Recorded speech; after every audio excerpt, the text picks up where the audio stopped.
اخبار پڑھ کر، معمولی قسم کی کتابیں پڑھ کر اعتراض کر دیتے ہیں کہ جی جنگ بدر میں تمام صحابہ موجود تھے، حضرت عثمان رضی اللہ تعالی عنہ موجود نہیں تھے۔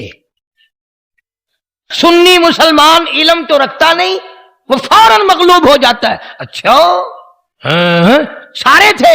جی ہاں سب تھے۔ حضرت علی تھے کہ جی ہاں تھے، صدیق اکبر تھے کہ ہاں تھے، حضرت عمر بھی تھے کہ تھے، سب تھے کہ ہاں سب تھے، مگر عثمان نہیں تھے۔ اچھا اسلام اور کفر کی پہلی جنگ، پہلی لڑائی، اس میں عثمان نہیں ہے؟ یہ ایک اعتراض کرتے ہیں لوگ، مگر کبھی سوچا تک نہیں کہ جنگ میں جانا ہو، نماز پڑھنا ہو، حج کرنا ہو، زکوٰۃ کرنا ہو، خیرات دینا ہو، دین ایمان کے ساتھ زندگی گزارنی ہو، اصل بنیاد ہے نبی پاک صلی اللہ علیہ وسلم کی اطاعت، فرما برداری، حضور کی غلامی۔ سارا دین ہے حضور کی غلامی، ایمان ہے۔ جنگ بدر کے موقع پر مدینہ پاک میں سیدہ رقیہ رضی اللہ تعالی عنہا کو چیچک نکل آئی، سخت بیمار ہیں۔ حضرت رقیہ رضی اللہ تعالی عنہا نہایت سخت بیمار ہیں، ادھر کفر چڑھ کر آ گیا، اسلام کے مقابلے کے لیے مکے والوں نے چڑھائی کر دی۔ آپ صلی اللہ علیہ وسلم نے سب کو فرمایا کہ سب چلو لڑائی میں، توجہ کرنا۔ اب آئی بات، حضرت عثمان کو یوں فرمایا، عثمان ہے؟ جی یا رسول اللہ۔ بات سن، تو نے نہیں جانا بدر کی لڑائی میں، جنگ میں تو نے نہیں جانا۔ کیوں؟ میری بچی سخت بیمار ہے، اس کی تیمارداری کرنا، اس کی خدمت کرنا، اس کو سنبھالنا تیری یہ ذمہ داری ہے۔ جب نبی پاک صلی اللہ علیہ وسلم نے اپنی بیٹی لخت جگر، نور نظر اور جگر کے ٹکڑے کی تیمارداری ذمہ لگائی، عثمان کیسے چلا جائے؟ اور اس کا ایک اور ثبوت میں آپ کو بتاؤں گا، جب بدر فتح ہو گیا، واپس آئے تو سیدہ رقیہ رضی اللہ تعالی عنہا کی قبر پہ مٹی ڈالی جا رہی تھی، یعنی اتنی بیمار تھی جیسے آپ کو اور ہمیں بعض مرتبہ بعض مریض سے نا امیدی ہو جاتی ہے، ڈاکٹر کو بلاتے ہیں پر گھر والے کہتے ہیں چلو اتمام حجت ہے، بچتا نہیں ہے۔ تو نبی پاک صلی اللہ علیہ وسلم سے بڑا ڈاکٹر اس کائنات میں کون آئے گا؟ آپ کو یہ اندازہ ہو گیا تھا کہ میری بچی بچے گی نہیں، سخت بیمار ہے، بڑی تکلیف ہے، اس لیے عثمان غنی رضی اللہ تعالیٰ عنہ کو چھوڑا کہ یہ آخری وقت میں ممکن ہے دفن کفن بھی پیچھے ہی ہو جائے، بیماری بھی ہے، تکلیف بھی زیادہ ہے۔ جب حضور کریم صلی اللہ علیہ وسلم مدینہ پاک میں تشریف لائے اور آپ نے دیکھا مسجد نبوی میں کوئی نہیں، پوچھا کہاں گئے؟ بتایا گیا سارے جنت البقیع میں ہیں۔ سیدہ رقیہ رخصت ہو گئی رضی اللہ تعالیٰ عنہا۔ جو بیٹی اتنی حسین تھی، اتنی خوبصورت تھی، جس نے ایمان اور یقین کے لیے 2 مرتبہ ہجرت کی، درختوں کے پتے چبائے قرآن کے لیے، اللہ کی توحید کے لیے، بڑے بڑے دکھ اٹھائے، وہ بچی فوت ہو گئی، قبر میں اتاری جا رہی ہے، مٹی ڈالنے کی تیاری ہو رہی ہے۔ یہاں سے دوڑا ایک صحابی، ذرا ٹھہرو، محمد کریم صلی اللہ علیہ وسلم تشریف لے آئے، حضور تشریف لے آئے ہیں۔ آپ صلی اللہ علیہ وسلم نے خود اپنے رحمت والے ہاتھوں سے قبر پہ مٹی ڈالی۔ صحابہ کہتے ہیں حضور نے رو دیا، فرمایا بیٹی رقیہ اسلام ایمان کے لیے بڑے دکھ اٹھائے، بڑی پریشانیاں اٹھائی ہیں میری بیٹی تو نے، اور آج تو اللہ کے یہاں جا رہی ہے، اللہ کے یہاں میں تجھے اپنے ہاتھوں سے رخصت کر رہا ہوں، مبارک ہو تجھے، تو نے اسلام ایمان کے لیے بڑے دکھ اٹھائے ہیں۔ اور پھر بدر میں چونکہ فتح ہوئی تھی، بدر میں مال غنیمت ملا تھا، اب غنیمت کا مال اس کو ملتا ہے جو جنگ میں جہاد میں شریک ہو۔ حضور اکرم سب کہہ دو صلی اللہ علیہ وسلم نے حضرت عثمان کو بدر کا مال غنیمت برابر کا حصہ دیا، مال غنیمت کا حصہ دیا، فرمایا میں تجھے تو میری بچی کی جو خدمت کر رہا تھا، میں تجھے بدر میں شریک سمجھتا ہوں، میں تجھے بدر میں شریک مانتا ہوں، لہذا مال غنیمت تیرا بھی حصہ ہے۔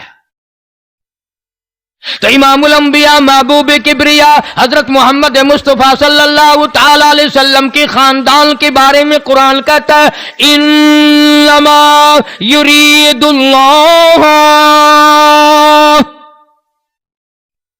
اللہ پاک نے ارادہ فرما لیا انما یرید اللہ لیذہب عنکم الرجس اہل البیت، اللہ پاک نے فیصلہ کر دیا، اللہ پاک نے ارادہ فرما لیا محمد عربی صلی اللہ تعالی علیہ وسلم کے سارے گھرانے کو پاک کر دینے کا، ہر طرح کی پلیتی سے، دنیا کے گناہوں سے پاک، شرک کی پلیتی سے پاک، بدعتوں سے پاک، تمام گناہوں سے پاک۔